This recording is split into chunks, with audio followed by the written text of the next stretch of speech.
been going? No, you can't bring him You back. can't bring him back. So what's For the wrong things he said and the things that they put out there about trying to trade him. JB is I ain't gonna say he's a sensitive person, but he definitely takes offense to certain things. Brad Stevens walked up to a podium on Tuesday night right after the NBA draft, and a reporter asked him the simplest question in the world. Is Jaylen Brown going to be on the Boston Celtics next year? And the president of basketball operations for the Boston Celtics, the man whose entire job is to know that answer, looked out at the room and basically told everybody that he does not know. But buried inside that calm, measured non-answer was one single word that should make every Celtics fan do a full spit take. I'm going to play you that clip in a moment so you can hear it for yourself. But once you catch that word, you cannot unhear it. Because here is where things actually stand right now. 2 weeks ago, Jaylen Brown was coming off the best season of his career. His words, "It was my favorite year of my basketball career." And yes, he did get into a questionable public beef with Stephen A. Smith after the season ended. But that aside, the man put up career highs across the board. He dragged a Boston team that everybody, and I mean everybody, had already penciled in for a gap year all the way to a number 2 seed, with Jason Tatum sitting in a suit on the bench for the majority of it. And I am not the only one who picked up on what Stevens said. Brian Windhorst made the extreme observation. Brad Stevens did not say he was not trading Jaylen Brown. He did not deny it. And in Windhorst's words, Stevens obviously does not believe this roster is good enough right now. So when the president of basketball operations will not issue a denial and the league's most connected insider is saying the boss thinks the team needs to be better, well, this is exactly the kind of uncertainty that produces the result you are about to see. A lot of really nice things about Jaylen. He did not say he wasn't trading him. The way you stop it is by saying, I'm not trading him. He didn't say that. I'm not necessarily in favor of breaking him up. He has come out and said that he didn't think the Celtics were good enough. And right now, that same Jaylen Brown is the single most available star in the entire NBA, put on the table by his own team. There is a real chance he is pulling a different jersey over his head before the summer is done. So how do you go from there to here in just 14 days? That is exactly what this video is about. But first, let me show you this clip. You never know whether that run ends 10 years from now when he retires, or before. Did you catch that? Or before. A team president gets asked point blank if his own guy is staying, and instead of saying, of course he is, instead of saying he is not going anywhere, he tells you the run might end before Jaylen Brown even retires. That is not a denial. That is a man leaving the door wide open, and the entire league just watched him crack it open. The Boston Celtics spent 2 weeks trying to trade Jaylen Brown for Giannis Antetokounmpo. It fell apart, and now every front office in the league smells blood in the water. But to understand how we got here, you have to go all the way back to where this started, because the details genuinely matter. For reasons that are still a little baffling, Boston wanted Giannis, and they wanted him badly. And to acquire a player making around $58 million, the math only works one way. You have to send a massive contract back in return. So the Celtics built their entire pitch around the one player whose contract fit, Jaylen Brown. The reported offer was Brown plus 2 first-round picks. That was their swing. Brown for the Greek Freak. And Milwaukee said no. Here's the part that really stings if you're a Celtics fan. They did not just say no. They said no and accepted a completely different offer, arguably a lesser package from somebody else. The Miami Heat won the Giannis sweepstakes with a haul built around Tyler Herro, Haywood Highsmith, Kel'el Ware, the 13th pick, and a stack of future first-round picks. There was no superstar centerpiece in that deal. A former All-Star, some rookie-scale players, and picks. Miami did not have a Jaylen Brown to offer. They simply wanted it more. And honestly, it shocked me, because in my lead-up cover, I said it would not surprise me one bit if the Heat somehow found a way to outmaneuver everyone and land this deal. And they did exactly that. It has gone further than just a failed trade, though. Shams came back with an update that was blunt and direct. The Celtics are actively engaged in trade discussions around Jaylen Brown with multiple interested teams. This is no longer Boston simply monitoring his value on the open market. They are actively on the phone, making calls right now in real time. So why did Boston lose the Giannis race despite having the better player to offer? Two reasons, and both of them are a little embarrassing. First, the Celtics reportedly refused to include their young players Hugo Gonzalez and Baylor Shireman, who were exactly the pieces Milwaukee wanted, and they wouldn't add extra draft capital on top of the offer. Second, while Boston held firm, Miami kept sweetening their package, eventually bumping it up to 3 first-rounders and a swap. One team treated this like an absolute must-win situation. The other negotiated like they had all the time in the world. The 2-time MVP is now in Miami. But whether that specific trade happened or not is almost beside the point now. Here's what actually matters. The damage is already done.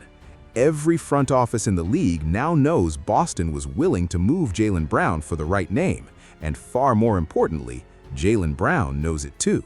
He knows he was the chip. One Celtics beat reporter described this as close to a nightmare scenario, because the whole world now knows Boston was a Giannis finalist, and Jaylen knows he was the centerpiece, 1 year after the best season of his career. You can dangle a player and pull him back, but you cannot make him forget that you dangled him. Now I need you to understand something. Jaylen Brown being mentioned in trade rumors is not new. His name was floating around as far back as 2018, when he was still coming up. And in 2022, Boston reportedly explored a Kevin Durant deal that would have revolved around Jaylen Brown. So if you were sitting there saying, "We've seen this movie before," I get it. On the surface, it looks like the same off-season noise that comes around every year. But it is not. And here is the critical difference. Those previous situations were reporters speculating, smoke with no fire underneath it. This time, it was Boston. The Celtics themselves picked up the phone, constructed the offer, and told the other 29 teams in the league that they would trade Jaylen Brown for the right player. That is not a rumor somebody floated on a podcast. That is the front office putting it on the record, and you cannot unring that bell. Which is exactly why I agree with one of my favorite analysts and a devoted Celtics fan, Bill Simmons, when he says he is not convinced Jaylen is going to be on this team in October and puts the odds at 50-50. Think about how truly untouchable players get discussed around the league. Oklahoma City does not shop Shai Gilgeous-Alexander. Denver does not float Nikola Jokic's name. The San Antonio Spurs will never pick up the phone about Victor Wembanyama. And the Dallas Mavericks would never trade Luka Doncic. Well, that last one already happened. But when a franchise truly views a player as its cornerstone, his name simply never comes up in these conversations. The fact that Boston was willing to put Jaylen on the table tells you exactly which tier they have placed him in. He is not untouchable. He is tradable. And the timing makes it 10 times worse because this came immediately after the best season of basketball he has ever played. There's a reason Jaylen Brown said what he said on Twitch. "This was my favorite season of my career. I will say it even louder. I stand on it. Triple down, quadruple down, whatever you want me to say." And look, I have given him grief for that comment, and I understand why it sounds strange, especially when you just blew a 3-1 series lead to the Philadelphia 76ers, and you were 2 seasons removed from winning a championship. But we are talking about a guy who finished 6th in MVP voting and earned second-team All-NBA honors. He did not get shopped because he played poorly. He got shopped after playing the best basketball of his entire life. Imagine finding out that your reward for carrying the franchise for 7 months was learning you were being packaged as trade bait. That has to sting in a way that is genuinely difficult to shake. So how did we get to this point, and what actually lit the match? You have to go back to right after the season ended, because Jaylen said something that started this entire avalanche. Boston got eliminated in the first round, blew a 3-1 lead to the Sixers, and just to twist the knife, Philadelphia turned around and got swept in the very next round. That's the team Boston couldn't close out. And after all of that, after a first-round exit, Jaylen Brown went on stream and called this his favorite season of his career. You have to understand why that statement carries so much weight. This is a man who won Finals MVP in 2024 and helped raise banner number 18. He has a championship ring and a Finals MVP trophy sitting in the building. And the year he chooses to call his favorite is the one where they lost in the first round, the one where Jason Tatum was injured and Jaylen got to run the entire operation himself. A lot of people heard that and read it as exactly what it sounded like, a subtle shot at Tatum, a way of saying he's happier as the alpha than he ever was playing second fiddle. And it wasn't just fans reading into it. Seth Greenberg went on ESPN and said directly that Jaylen talked his way onto the trade block with how he responded after that playoff loss. He planted a flag on that comment, told everybody to clip it, said he would say it even louder, and made clear he was not walking any of it back. And that one comment cracked open a question Boston had kept buried for nearly a decade. Do Jason Tatum and Jaylen Brown actually work together? They've been side by side for 10 years. They made it work. They won a title together. But if you were being completely honest, the fit was always a little awkward. Two big wings who both want the ball in their hands, neither one a true point guard, taking turns running the offense rather than genuinely playing off each other. Winning papered over all of it. Then Tatum goes down. Jaylen runs the team solo, drags them to 56 wins and the 2 seed, and suddenly everybody starts asking the question that nobody was previously allowed to ask out loud. Are these two actually better apart from one another? Every video you have seen covering this story is running the same angle. Poor Jaylen, Boston betrayed him, they backstabbed their own star. And look, there is truth in that. But it completely misses the most interesting part of this entire saga. What if Jaylen Brown is actually fine with this? What if he genuinely wants it? This is not me being contrarian for clicks. This is me reporting. Before the Giannis trade even went down, Brian Windhorst went on air and said something that flew completely over most people's heads. He said Jaylen Brown is accepting this situation, that he sees it as a chance to turn the page on his career, and that being the main guy on his own team is something he has been thinking about for quite some time. That is not a guy getting blindsided. That is a guy who has been thinking about his exit for longer than anybody else realized. And then look at how Jaylen himself is actually behaving. He is not lying low, and he is not staying quiet. He went on his Twitch stream while training with Noah Lyles, looked directly at the people who want him gone, and said this: "So to all the people that are doubting me, that want me to do this or want me gone or whatever, you are turning me into a monster." That is not the voice of a man begging to stay. That is a guy who is already halfway out the door in his own head and quietly daring Boston to go ahead and do it. When you put it all together, Windhorst saying he wants his own team, Jaylen doubling down on calling this the best season of his life, the monster energy on that stream, the entire picture shifts.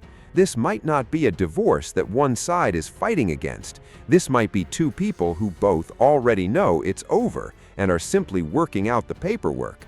And the media has already made up its mind. Bill Simmons isn't convinced Jaylen is even back next year and puts it at 50-50. Stephen A. Smith is in a full back and forth with Jaylen over the favorite season comment. Chris Broussard is weighing in. The entire NBA media ecosystem has collectively decided this is happening. But here's one thing that needs to be stated clearly before anyone gets carried away. Sources confirm that Jaylen Brown has not once gone to Brad Stevens or the Celtics organization and asked for a trade. Not once. This is not Jaylen kicking the door down and demanding out. This is Boston deciding that he might be the one who has to go.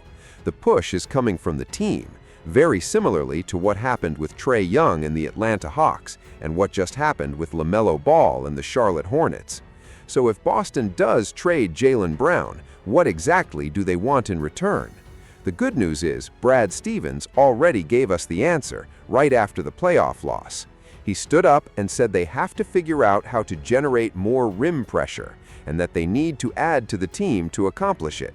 And the numbers back that up completely. Boston finished a brutal 27th in the entire league in points in the paint. In all 4 of their losses to Philadelphia, they shot under 30% from 3. A jump shooting team that could not get to the rim and then went ice cold from the outside. The blueprint is clear. Turn Jaylen Brown into rim pressure, defensive versatility, and young legs. Here's where he could realistically end up. Before getting into specific teams, there's one number you need to keep in the back of your mind because it shapes every single scenario. Jaylen Brown makes approximately $57.1 million next season and roughly $183 million over the next 3 years. He is on a 35% max, the same tier as Jason Tatum. That is a massive number to match in any trade structure, which is why most of the ESPN trade machine posts you see floating around on social media simply do not work in reality. Keep that in mind for every team about to be mentioned. And before anyone thinks this is just trade machine speculation, 2 of these destinations are not hypothetical at all.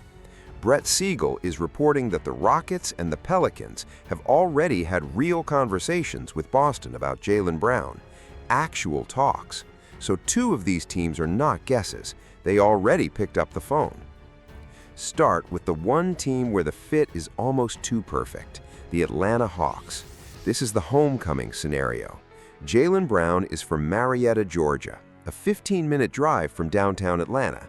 This is the kid coming home to become the face of his hometown franchise. And it is not just a feel-good narrative either. The money actually lines up cleaner here than almost anywhere else.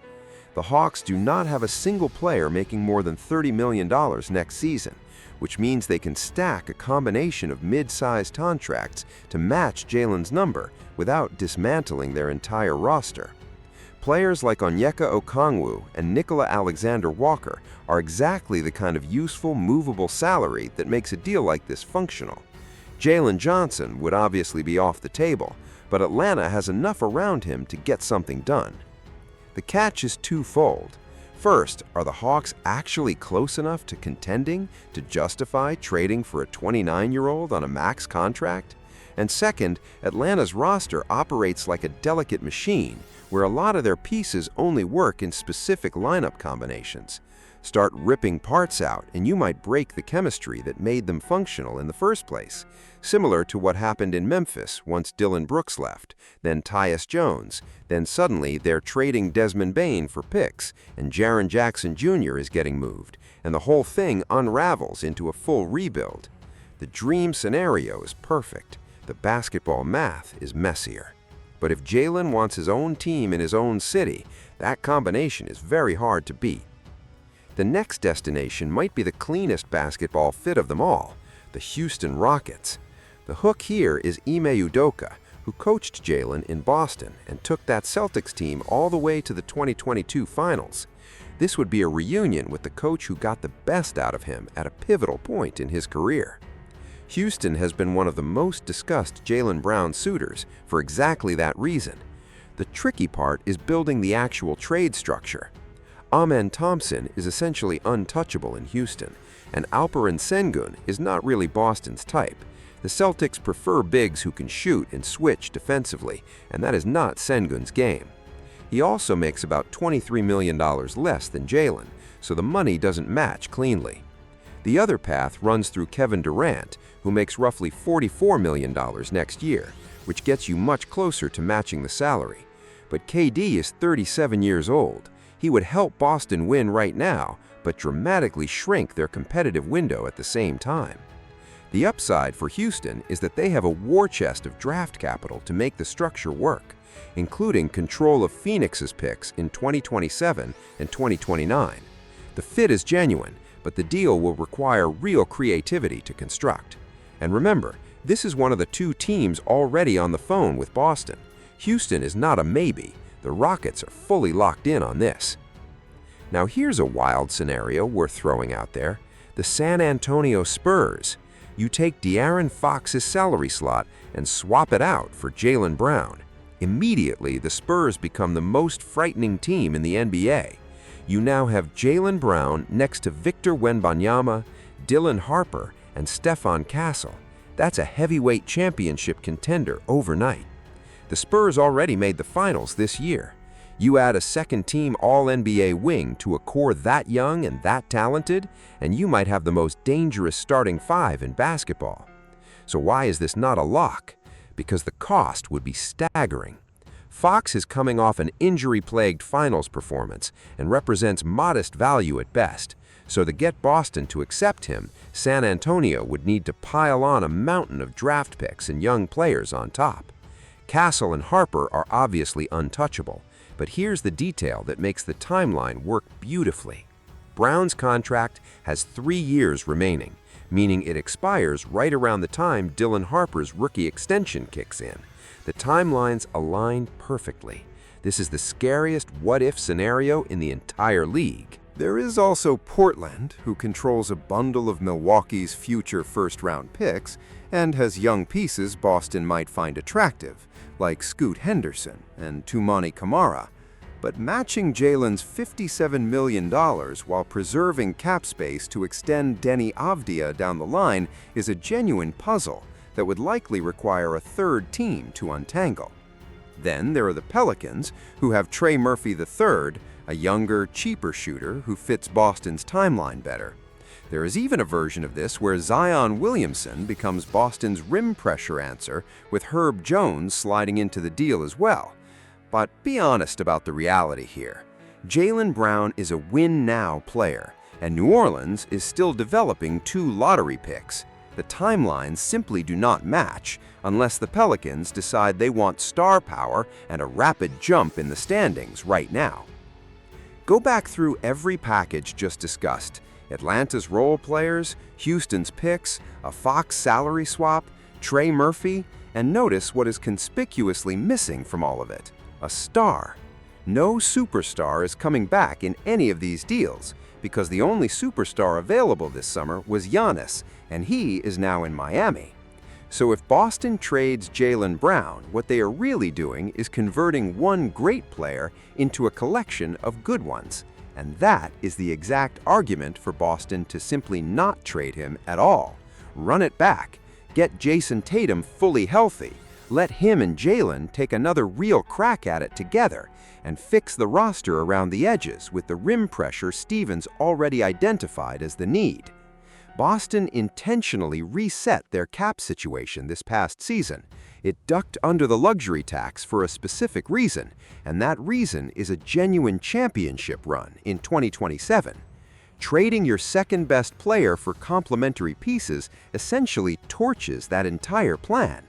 And for what it is worth, Stevens did say the right things at that podium.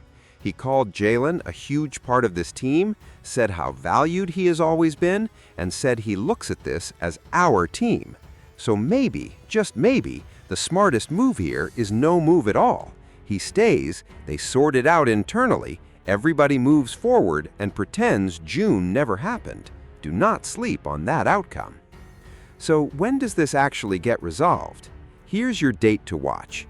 Jaylen Brown becomes eligible for a contract extension at the end of July. That's the fuse. Either Boston signs him to that extension and signals to the entire world that he is their guy and this conversation is over, or that date comes and goes without a deal and the trade speculation goes completely nuclear. If you're watching one thing this summer, watch the end of July. And here's the quote that ultimately seals it. Brian Windhorst reported that Boston has apparently decided that Jaylen Brown probably needs to be traded for them to be a competitive team. That is not what we will see. That is not to say that we are just listening to calls. That is a franchise that has already made up its mind. Put that next to what Brett Siegel confirmed. Jaylen never asked out. Boston decided this. My read is that Boston made their decision the moment they put his name on the table for Giannis. You cannot offer a man up to 29 other teams and then sit him down and convince him he's family. The trust is already cracked. It might already be broken. And here's the twist that makes this different from every other breakup story we usually cover. I don't think Jaylen is even fighting it. I think a part of him genuinely wants out, wants his own team, wants to go prove that the best season of his life was not a one-year fluke. So my honest prediction is that he's in a different jersey before opening night.